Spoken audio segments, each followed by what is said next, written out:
हज़रतगंज इलाके में आलिया अपार्टमेंट गिरने के वक्त काफ़ी ऐसे लोग थे जो उसे देखकर दहशत में आ गए थे। उन्हीं में से एक में हैं हरिचंद शाह, जो आलिया अपार्टमेंट के जस्ट बगल में एक अपार्टमेंट है उसमें रहते हैं।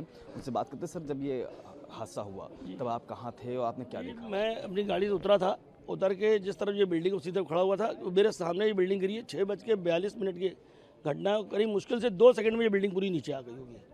तो हम लोग को थोड़ा सा डाउट हुआ कि शायद भूकंप आया है, तो मैंने लोगों को, अपनी बिल्डिंग के लोगों को आवाज़ लगा चिल्ला चिल्ला के नीचे उतरने का बोला। मगर फिर बाद में हमें लगा ये भूकंप नहीं था, जिस बिल्डिंग के गिरने की धमक थी, जिससे कि हम लोग के घरों के सामान, पलंग वगैरह, सोफ़ा वगैरह सब हिल गए। ऐसे ही कहा जा रहा है कि बिल्डिंग काफ़ी अवैध टाइप की बनी थी, क्योंकि इसमें 4 पिलर की बिल्कुल बिल्डिंग जी, थी। बिल्कुल। आप लोग देखते थे कि बिल्डिंग में किस तरह से बिल्डिंग है, लग रहा था कि आप लोग की बिल्डिंग की कभी भी जमी हो सकती है। जी, ये तो बिल्कुल सच है कि हम जब ये बिल्डिंग से इस बिल्डिंग को देखा करते थे, तो 4 पिलर पे ये बिल्डिंग खड़ी थी। हम लोग की समझ में नहीं आता था ये बिल्डिंग किस तरीके से बनाई गई है और किस तरह से टेकी गई है। क्योंकि उसके ऊपर जो 1 मंजिल, 2 मंजिल कर के इन्होंने 5 मंजिल तक लेके ऊपर गार्डन तक बना रखा था। तो हमको नहीं लगता कि वो 4 पिलर इस बिल्डिंग को रोकने में सक्षम थे। ये कोई भूकंप वगैरह की घटना नहीं है, ये केवल बिल्डिंग का इल मैनेजमेंट जिसे कहना चाहिए, विकास प्राधिकरण का भी है कि उन लोगों ने इस बिल्डिंग को ठीक से देखा नहीं। अच्छा, कभी आप लोग को डर नहीं लगता था कि आपके बगल में ही ऐसी बिल्डिंग, कमज़ोर बिल्डिंग बनी हुई है और उससे आप लोग की भी ज़िंदगी खतरे में हो सकती है? नहीं, ये बिल्डिंग इतनी तो दूर थी कि अगर ये गिरेगी तो हम लोग पे इफेक्ट नहीं आता, ये तो हमको पक्का था। मगर बिल्डिंग गिरेगी इसका भी अंदेशा नहीं था, क्योंकि जो लोग रह रहे थे, इतनी सारी फैमिलीज रहती थी, तो उनको भी वो रहता है कि भाई वो लोग रह रहे हैं, उन्होंने खुद देखा हो कि बिल्डिंग मजबूत है कि नहीं है। तो हम तो बिल्डिंग के अंदर कभी गए नहीं। तो ये थे हरिचंद साह, जिन्होंने साफ तौर पर कहा कि बिल्डिंग जो थी वो काफ़ी इल मैनेजमेंट की तरफ से बनी थी, कि 4 पिलर केवल बने हुए थे और जो इस तरह से रह रहे थे कि पहले 1 मंजिला बनी, फिर 2 मंजिला, फिर देखते देखते 5 मंजिला बिल्डिंग बन गई और अंडरग्राउंड में भी इसमें काम चल रहा था। फिलहाल रेस्क्यू का एक ऑपरेशन चल रहा है, अभी भी 3 लोग फंसे हुए हैं, लेकिन जिस तरह से चश्मदीद ने अपनी दास्तां बताई कि 2 सेकंड के अंदर पूरी। आप लोग देख रहे हैं कि इंटेंसिव रिलीफ और रेस्क्यू ऑपरेशन चल रहे हैं। सुबह 5 बजे हम लोगों ने जो है 2 लोगों को बाखैरियत निकाला था बाहर जो है। भैया हाथ किसका आता है ना? और अस्पताल में उनकी इलाज चल रहा है, वो ठीक हैं। एक बेगम हैदर को फिर हम लोगों ने निकाला था, 85 साल की हैं।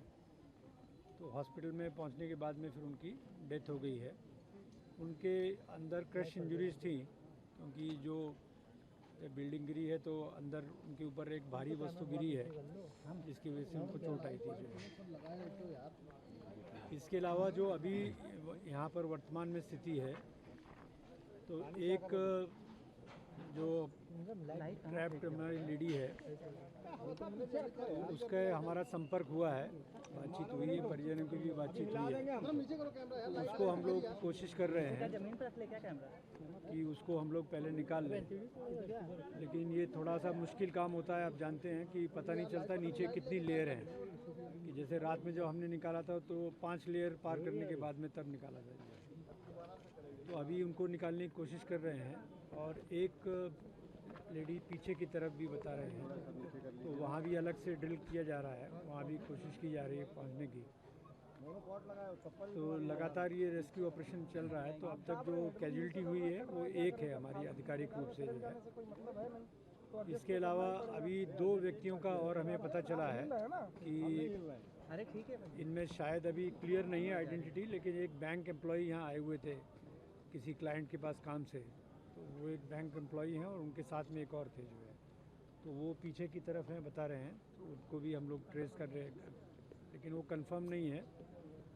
अभी उन्होंने अपुष्ट सूचना दी है, तो उसको हम लोग कर रहे हैं। जब रात के हमारे ये 12 घंटे बीत गए तो हमारी शिफ्ट चेंज हुई है। हमारी एनडीआरएफ की भी फ्रेश टीम लगी है और एसडीआरएफ की भी फ्रेश टीम्स लगी हैं। लखनऊ पुलिस जो है उनकी भी शिफ्ट चेंज हुई है, पीएसी की भी शिफ्ट चेंज हुई है, फायर सर्विस की भी जो है। जो ऑफिसर्स हैं वो लगातार आप देख ही रहे हैं कि हम लोग यहाँ पर मौजूद हैं, और हम लोग कोशिश कर रहे हैं कि जितने ज़्यादा संभव हो उनको सकुशल बाहर निकाल लिया जाए।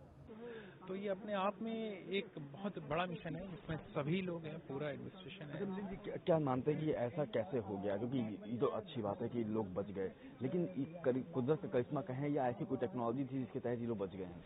ये अभी बिल्डिंग क्यों गिरी इसमें तो मुझे नहीं पता, जो भी चीज़ हो, नहीं नहीं फिर बच कैसे गए? बट ये बचे इसलिए क्योंकि सही समय पे सही राय और सही लोगों ने बहुत ही क्विक रिस्पॉन्स किया, और जो जिससे बन पका एक जिम्मेदार नागरिक हेतु हमसे जो हुआ इसमें मुझे लगा कि मुझे रोबोटिक्स में नॉलेज है, तो मुझे लगा कि रोबोटिक्स कुछ ऐसी चीज़ बनाई जाए तो उससे हर एक की अहम भूमिका है, और पूरे आला अधिकारी सब लोग इतनी क्विक रिस्पॉन्स है, तो बेशक ये चीज़ एक मैक्सिमम लाइफ सेविंग में सामने की ओर कोई ना है, सामने की ओर बात कोई करें ना तो है। ये थे मिलिंद राज, जिन्होंने अपनी टेक्नोलॉजी के चलते यहाँ पर लोगों से संपर्क साधा, और जिससे यहाँ पर रेस्क्यू टीम को ये पता चल सका कि जो फंसे लोग हैं वो कहाँ पर हैं। फिलहाल जो 3 लोग अंदर फंसे हुए हैं उनसे भी संपर्क साधने की कोशिश की जा रही है, और उनका जो जहाँ पर रेस्क्यू का ऑपरेशन चल रहा है वो उसी टेक्नोलॉजी के चलते चल रहा है कि ताकि ये पता चल सका कि वो कहाँ पर फंसे हुए हैं। लखनऊ से वीडियो जर्नलिस्ट विजय वर्मा के साथ गगन मिश्रा, ईटीवी भारत।